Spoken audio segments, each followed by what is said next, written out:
You amazing, beautiful people. Welcome back to another anime reaction video. Oh my word, it's crazy. So, I asked all of you recently, yo guys, what anime reactions would you like to see more of on this channel? Where's some content in the anime world you are hungry for? And this is the recommendation that I got. Every anime animation technique explained in 12 minutes from the channel Shinji. So we're gonna check it out right now, all right? Make sure you press that like button. Make sure you press that subscribe button. Also, make sure you go check out the channel Shinji. Link to them in the description. And let me know, what other anime reactions would you like to see on this channel, all right? You got any recommendations? Put them in the comment section down below. And let's jump into my first time of reaction to every anime animation technique explained in 12 minutes. One Piece. I think it's mid. Get the fuck up in 2024! Before actually explaining stuff, first, thank you to Arakendo for the idea, so I can steal his content and do it for my own benefit. And second, I get that. Actually, shout out Arakendo, by the way. Arakendo's channel is fucking amazing. We've done a bunch of reactions to Arakendo and love his channel. Some of these aren't technically techniques, but come on guys. I'm talking to the Sagotards. It's borderline a technique, okay? So please, Dad. Impact frames occur when impact happens, like a punch, explosion, you name it. To fully emphasize it more, it's a more stylized drawing, usually flashing for a couple of milliseconds, but sometimes animators like to draw a crazy number of impact frames. Take This Cut by Vincent Tanzard, or this one by Christ. Also, animators either tend to draw them black and white or colored ones, although Yutaka Nakamura usually likes to use them differently compared to what they were meant for. He plays the impact frames more so to make... I didn't actually know what these were called, and now it's like been pointed out to me. I completely I fucking get it. These are so good.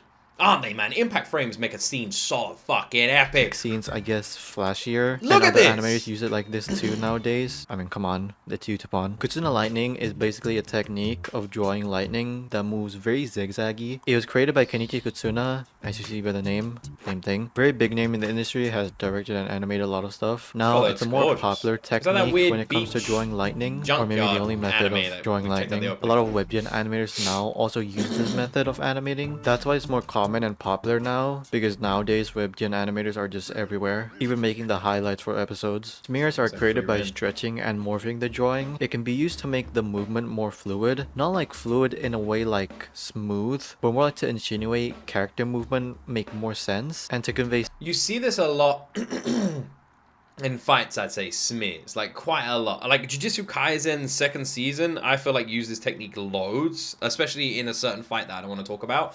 But definitely, like, I didn't know this was an actual technique. Speed, that's also a good way. Or some people can pause it and say, bad animation.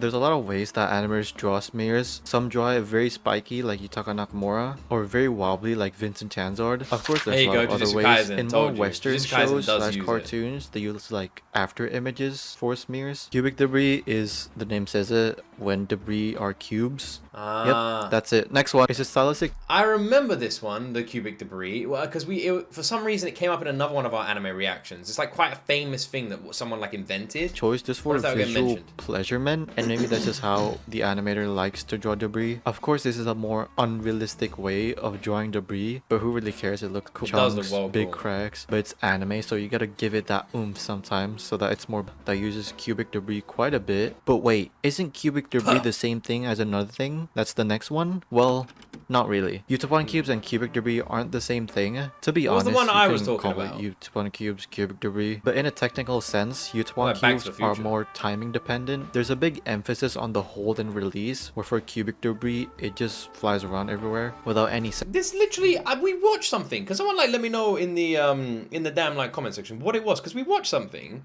And it said like about all the cubic debris. Sense like, of timing. Like the usage of Utapon cubes was popularized by Yutaka Nakamura. Maybe like it is this the first, second, third time I already mentioned him. He drew debris like this because he believed that it was easier to draw, because cubes are easy to draw with different perspectives, and he was inspired by other animators that use this type of debris. One of them being Satoru Utsunomiya. He uses this technique way back, and again, it's very popular among webgen animators. If you don't know what webgen animators mean, it's basically a quote-unquote generation of animators that draws digitally, and more so got into the anime industry with a portfolio of animation, and like in Twitter they get contacted from producers. They also progress really fast. Now they're some of the big names in the industry, animating or directing in big name shows. Rotoscoping is basically tracing over live action footage or CG models. While sometimes people don't like the usage of rotoscope because it might look a bit too uncanny and realistic, which I don't get that statement because there's animators that their work gets called rotoscoping,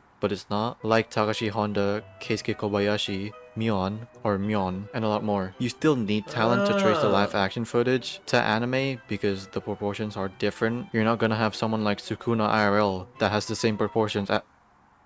Okay, I might be wrong. You still need to draw the character's head. I don't know why you're saying might be. You are definitely wrong. 100%.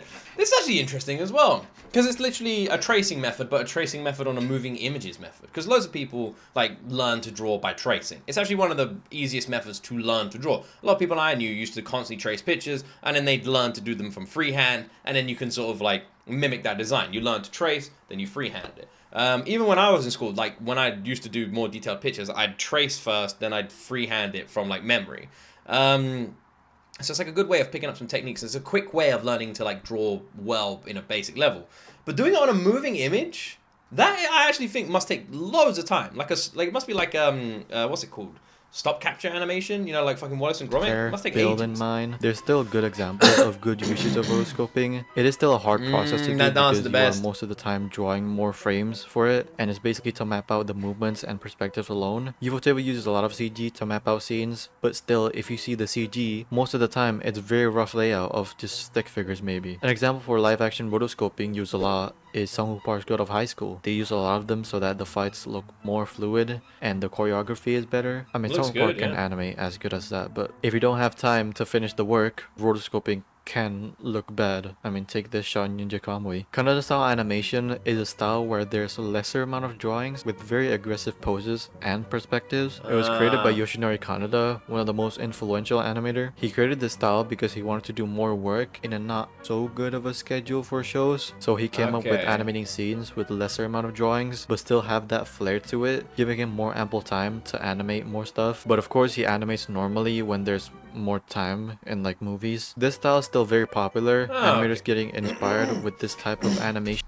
So it's more of like a time constraint kind of one. Like imagine you're like gonna properly animate, you instead just like chop out like segments. So the animation still works and the scenes still make sense, but it's just not as like, it's more slideshow.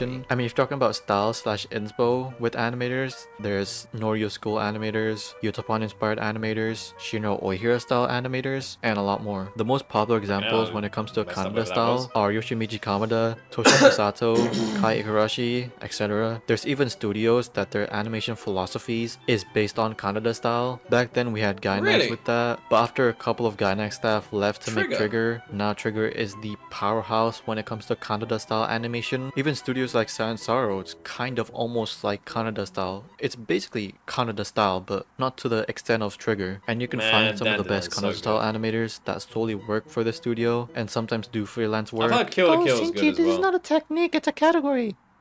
Shut up. Background animation is where the animator actually draws the background. Not only that it's time consuming, it's very hard to do because you need to understand depth and perspectives. Usually if you see background animation, the colors are more simplified. There's two other background usage, that is illustrator backgrounds and CG backgrounds. Sometimes the most of the time you don't really see any kind of background animation. It is something that like gets forgotten about, or there'll be like a more basic design like he's saying, but when you do get it, it fucking shows. When the effort's been put into the background, it can make a scene like just improve. Animator only animates a certain background, like the floor, and the rest is an illustrated background. Nowadays, CG backgrounds are more and more common because of how the industry works, now giving shitty deadlines. Even if there's still animators that are capable of animating large amount of background animation, even in a horrible schedule. But now CG backgrounds are getting better and it's easier, of course. Of course, there's exceptions. Itano Circus is a name where a character, he could be controlling a mecha or jet too, dodging or getting pursued by a bunch of projectiles. It could be missiles, lasers, tentacles, kinky, even chains, and more. The creator Ichiro Itano first used to... How are you gonna say kinky for tentacles and not for chains, bro? Like, come on. But I do see the bridge that you did there. This is something I think I've seen in every anime, and it always looks pretty much exactly the same. Literally like what he just showed as well. Style shot. So I didn't know there was a technique behind Densetsu Kyojin Ideon? Wait, Kyojin? Hence the name Itano because the animator's name, and circus Flashbacks! maybe because it looks like a circus. I don't know. It was popularized in 1982 with the series Super Dimension Fortress Macross. See what I mean? While It back then always it's looks mainly the same. used in mecha shows Always. since there's a lot of missiles in them. Now it's seeping into other genres of anime and even in mainstream shows like JJK. Character acting is a category of animation, but shh. Character acting. Tell anyone. Character acting is characters acting. Okay.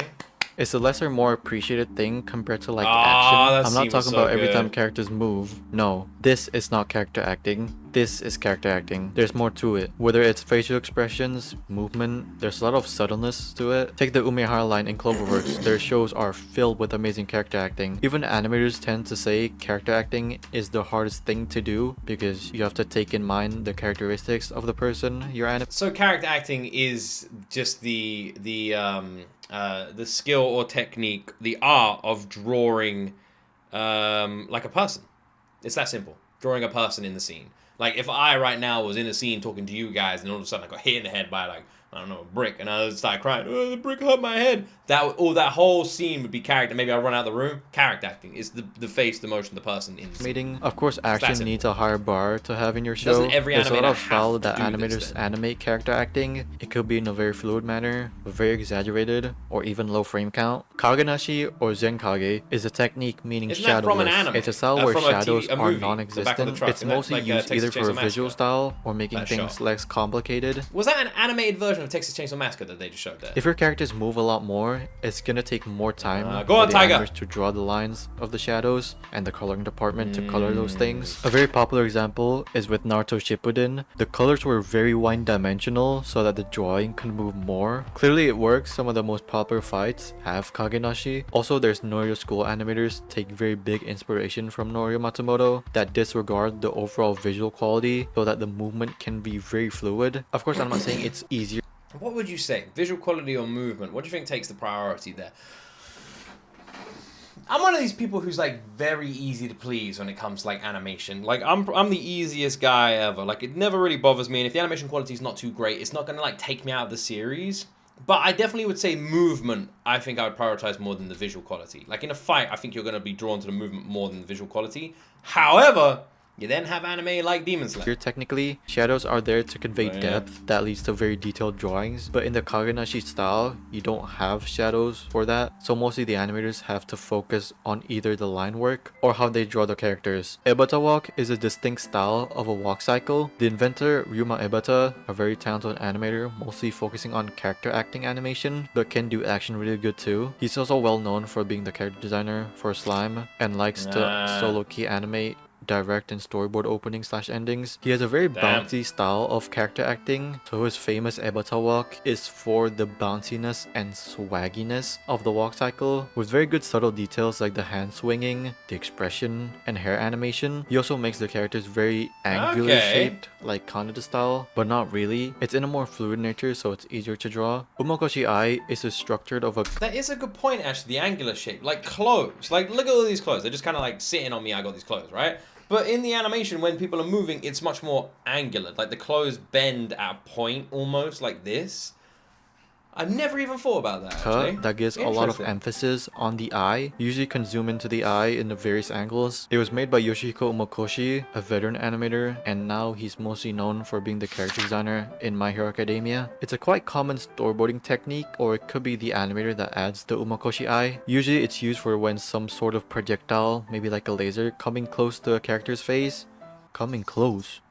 Wait a second. Or when a character is charging up a punch, then zooming into the eye. Timing is a more broader technique. You need to convey more impact or strikes. There's a lot of stuff it could do, either if it's in the action department or the character acting. The previous thing I discussed, Kanada style, is lesser amount of drawing, but it can still convey everything that a higher amount of frames can do. I'm talking also about when to slow down cuts or speed up cuts to maybe emphasize speed, strike, or just a better way of structuring your sequence. In animation, there's animating in ones, which is 24 FPS, 2s, which is 12 FPS, and 3s are 8 FPS. I don't know if I can find an example of a sequence. Was that literally showcasing the different sort of styles of animation? Because you have to admit, all three of them actually looked pretty good. Animated in 4s. Editor me, did you find any?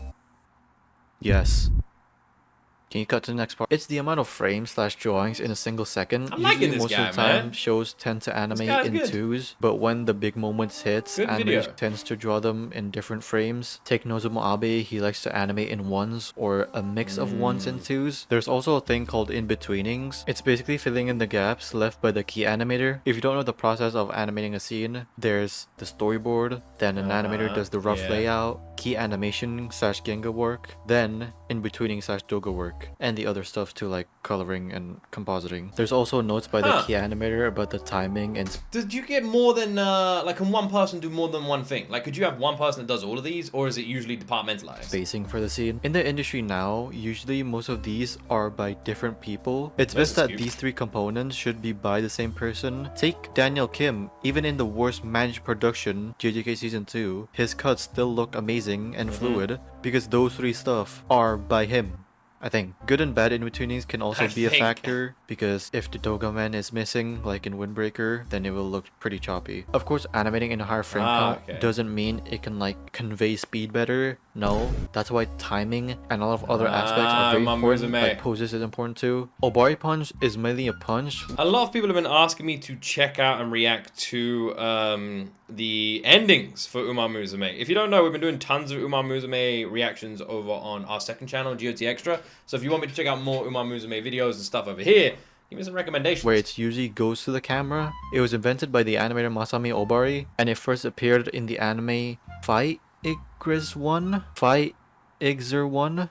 The common movement that occurs so that it can be named Obari punch is the initial pose, a pulling back of the punching arm, a thrusting chest and head tilt, and finally the punch itself towards the camera. What the hell is that? There's a lot of variations of it. Could be also with weapons in a rare occasion, or can be structured differently, but that's the common movements that can be labeled Obari punch. That's all of it. There's a lot of more techniques, maybe. I mean, I could milk out 15 more for part 2 if this video does well. I try to include more of the interesting ones. Well, yes, it's good to learn some of these stuff, but some of the techniques are very simple to explain, and I don't think there's not much enjoyment to watch that. But anyways, if you guys like this video, leave a like. If you hate it, leave a like. Comment down below what your thoughts about some of these techniques, whether you didn't know about them or not. I thought this was awesome. Yeah, hopefully you guys enjoyed the video. See you guys next time.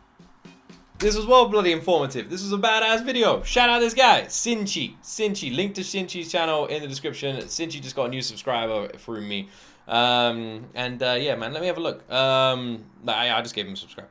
Yeah, he's regularly uploading videos as well. He's talking about like trailers for anime seasons and everything. Apparently there was a new One Punch Man trailer. I didn't even know that. Loads of things. He's a regular uploader as well. Go give him a subscribe. I love that video. Well good.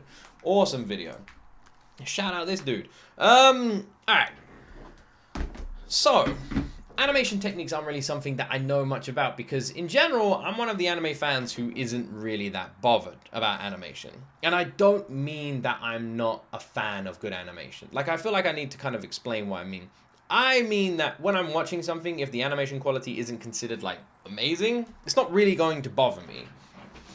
Mainly because if the story is good or it's done to just even like a pretty basic standard, I'm still going to be heavily invested. I'm still going to enjoy the ride and the journey. And it's not really going to take much out of it. I just realized the carpet looks different back there from the door. I didn't even notice. Yeah, it's not really going to like take me much like out of it much. I have to say though, I definitely have some sort of favorites though. I think the impact frames are amazing. It's not even something I properly thought of until it was highlighted, and it's made me realize how much I love like a good impact frame and how much it can like enhance a scene when it's done well. Like the ones that were just used as like a demonstration showcase here were fucking awesome, and they were just like examples used, and they were done very, very well. And like I said, it made me realize just how much I actually like a good impact frame. And yeah, I like, you can see all the, do you know what I like the most about the animation techniques and quality and difference? Is that you can see the animators like calling cards. You can see their touch. You can see what they're doing. Which I really think is fucking amazing. The fact that you can see all of these animators like name. I imagine when you're heavily into the animation of an anime, like, or anime series in general, that you know. Like, you're watching it and you go, oh shit, that's this. Much like myself and a lot of you can tell when a composer, like if Sawano, for example, does a song, you know it straight away. You go, that's a Sawano song. Like, you can tell immediately it sounds like his kind of style of music. Like, you can tell the composer. And it must be so cool to be so into the animation scene that you can tell the animator. You go, ah, that's this guy's work. Like, that must be amazing. And it's cool and brilliant that that is a thing.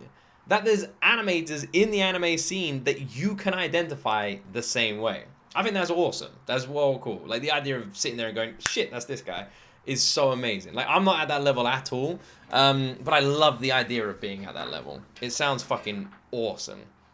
It actually really does. Well, I guess that's where my reaction ends. Once again, shout out Sinchi. Link to their channels in the description. They upload loads of videos like this, and they're regularly uploading even now, so go give them a sub and some love as well. And yeah, if you enjoyed this reaction and you want more like this, give me the recommendations. Put them in the comment section. And let me know what your favorite animation technique is as well. And let me know what other anime videos you'd like me to react to. Make sure you like the video as well. Most of you don't like. It really helps. And that's it from me, my friends. As always, you will see me in the next video.